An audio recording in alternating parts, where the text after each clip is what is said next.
ఇంకొక ప్రధానమైన అంశం 10 మంది ఎమ్మెల్యేలు పార్టీ మారారు, బీఆర్ఎస్ నుంచి కాంగ్రెస్లోకి పోయారు. దీని మీద విచారణ నడుస్తుంది. సుప్రీంకోర్టు 3 నెలల్లో నిర్ణయం చెప్పాలి, ఏదో ఒకటి వేస్తే అనర్హత, లేకపోతే వాళ్ళ వేసిన పిటిషన్లు తిరస్కరిస్తారు. ఏదో నిర్ణయం తీసుకొని 3 నెలల లోపల స్పీకర్ కొంత అడుగులు ముందుకేస్తున్నట్టు కనబడుతున్నది. ఇప్పుడు ఎమ్మెల్యేలు ఎవరైతే పార్టీ ఫిరాయించిన వాళ్ళు ఏమంటారంటే, ఒక ఆయన అంటుండే నేను దేవుని కండువ కప్పుకున్నా అంటుండు, ఇంకొక ఆయన అంటుండే జాతీయ జెండా రంగు కూడా అట్లే ఉంటుంది, 3 రంగులే ఉంటుంది, నేను అదే కప్పుకున్నాను ఇంకో ఆయన అంటాడు. ఇవి ఎట్లా, ఏ రకంగా చూడాలి ఇది? అంటే ఓపెన్ గా జరిగిన వ్యవహారాన్ని కూడా మేము చేయలేదు అని చెప్పుకునే సిచ్యువేషన్ ఎందుకు వస్తున్నది? ఎందుకు వస్తుందంటే ఫస్ట్ జనం అందరికి అర్థమైపోయింది ఈ పార్టీలు ఎందుకు మారుతున్నారు వీళ్ళు. ఉర్దూలో హిందీలో ఏం చెప్తారంటే జిదర్ హరి ఉదర్ చరి, ఎక్కడ పచ్చగుంటే పశువులు అక్కడ పోయి మేస్తాయి. అంతే, వీళ్ళు పశువులే కాదు, వీళ్ళు మంచి వాళ్ళు అయ్యలేమన్నా కాదు. ఏ కొమ్మ మీద పండు ఉంటే ఆ కొమ్మ మీద కోతులు వాళ్తాయి, అంతే కదా, కొమ్మలు దుంకుతాయి అంతే. పక్షులు కూడా అంతే.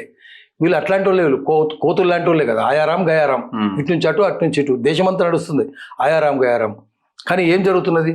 దీన్ని ఎదిరించాలి కదా, ఎదిరించేది లేదు. రాజకీయ పార్టీలు కల్పించాలంటే ఒక్కో పార్టీ, ఇప్పుడు కమ్యూనిస్ట్ పార్టీ కావచ్చు, భారతీయ జనతా పార్టీ కావచ్చు, వాటికి ఒక ప్రత్యేకమైన సిద్ధాంతాలు ఉన్నాయి. సిద్ధాంతం కల్పించుతుంది. వీళ్ళకి ఏం సిద్ధాంతం ఉంది? ఏమి లేదు. అధికారమే సిద్ధాంతం, అంతే. ఎవడు అధికారం ఉంటే వాని మూతి రాకుండా తిరుగుతారు వీళ్ళు, వాడిని భజన చేస్తారు, కాళ్ళు బిసుకుతారు, దండం పెడతారు.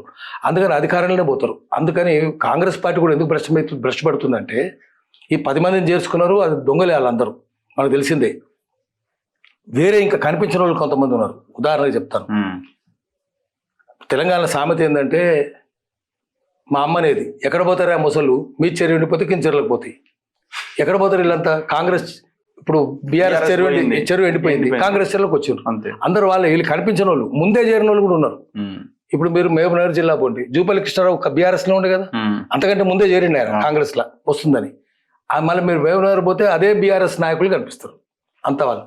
మీరు వరంగల్ పోండి, అదే కొండా సురేఖ, అదే కొండా మురళి, అదే అదే ఈయన, అదే నరేందర్ రెడ్డి, వాళ్ళందరూ అక్కడే. ఈ కొండా సురేఖ, కొండా మురళి, నరేందర్ రెడ్డి జగన్ వస్తున్నాడు, జగన్ భయం చేసిన వాళ్ళు. మహబూబాబాద్ లో పిల్లల మీద కాల్పులు జరిపిన వాళ్ళు 3 పాలరాజు, మనం చూసినాం కదా, ముదాకరు, పాలరాజులు అందరూ దెబ్బలు తిన్నారు అంతా.